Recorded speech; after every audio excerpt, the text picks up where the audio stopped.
ladies and gentlemen. Now, many of you know Trump wanted to do away with Obamacare. In fact, he spent much of his time over the last 4 years trying to dismantle what Obama did. And isn't it ironic? Joe Biden is already looking to dismantle things that Trump did. Boy, I guess he didn't think people were going to come behind him and dismantle anything he put in place. So the Supreme Court, it appears, is likely to continue to uphold Obamacare. And there's a lot of people protesting that don't want the Affordable Care Act to go away. Now, being that there are so many people unemployed, that means many have lost their insurance that they once had on their job. So some see this as at least an alternative until they can find another job. I mean, you may be the kind of person that never had to be on Obamacare, but it does impact many people right now, especially in the state that the country is in. So this is NPR, November 10th, 2020. I got a 4-minute audio that I want you to listen to. The Supreme Court, with a newly constituted and far more conservative majority, took another look at Obamacare today. But at the end of the day, even with 3 Trump appointees, the Affordable Care Act looked as though it may well survive. NPR legal affairs correspondent Nina Totenberg reports. Yes, the Supreme Court did uphold Obamacare 8 years ago. It ruled that the so-called mandate, requiring people to either have health insurance or pay a penalty, was constitutional because it amounted to a tax. Then in 2017, Congress decided it didn't need the penalty and zeroed it out. At the time, not only congressional leaders, but President Trump crowed about, quote, terminating the mandate. But today, the Trump administration and a group of GOP-dominated states, including Texas, were back in the high court with a new challenge. They contended that because the mandate language is still on the books, and because the mandate was so interwoven with other provisions of the Affordable Care Act, the whole law should be struck down in its entirety. Defending the law, California Solicitor General Michael Mangan, representing 20 states that support the ACA, set out the stakes. Now, what's before the court today is an enormously consequential statute.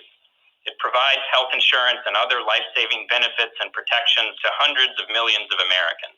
Also defending the law was the House of Representatives and its lawyer Donald Verrilli, who 8 years ago successfully defended the mandate as the Obama administration's Solicitor General. Chief Justice John Roberts reminded him of that argument today. 8 years ago, those defending the mandate emphasized that it was the key to the whole act. But now the representation is that, oh no, everything's fine without it. Why the bait and switch? Verrilli replied that in 2010, Congress made predictive judgments that the penalty was needed to get people to buy insurance. But in 2017, the Congressional Budget Office concluded that the market would remain the same even if the penalty was zeroed out. Congress is allowed to learn from empirical experience in the world and adjust its policy choices, and that is what happened here. Justice Barrett wondered aloud why the court should not strike down the mandate, since it raises no revenue now and thus could no longer be justified under Congress's taxing power.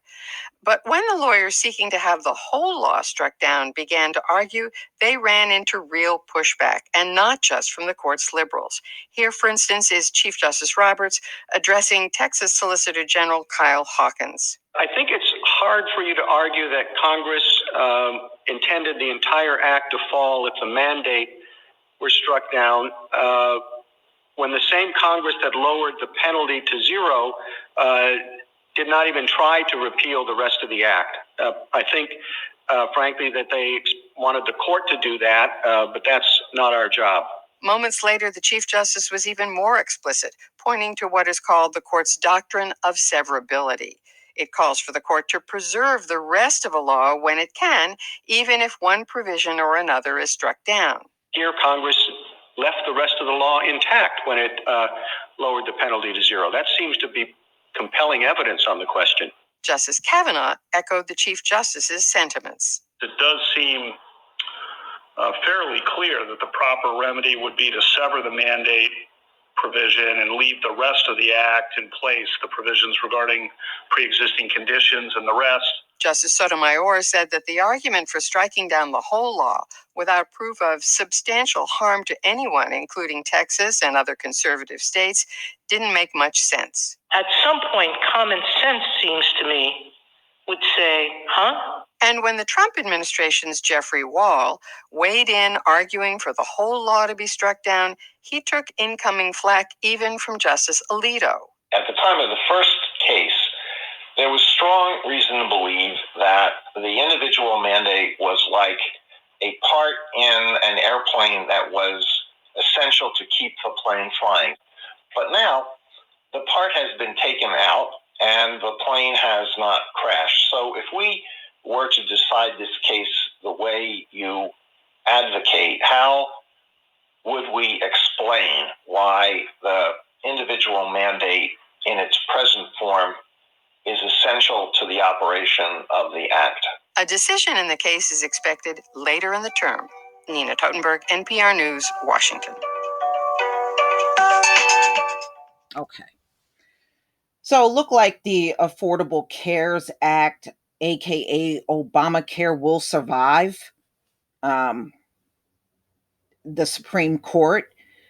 So, anybody that's on this, I guess that's relief for you.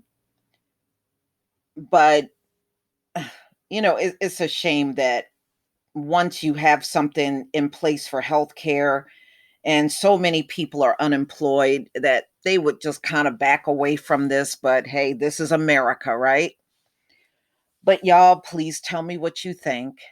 Please leave your comment and subscribe. Don't forget to hit on the notification bell, and I'll see you on the next video. Peace, family.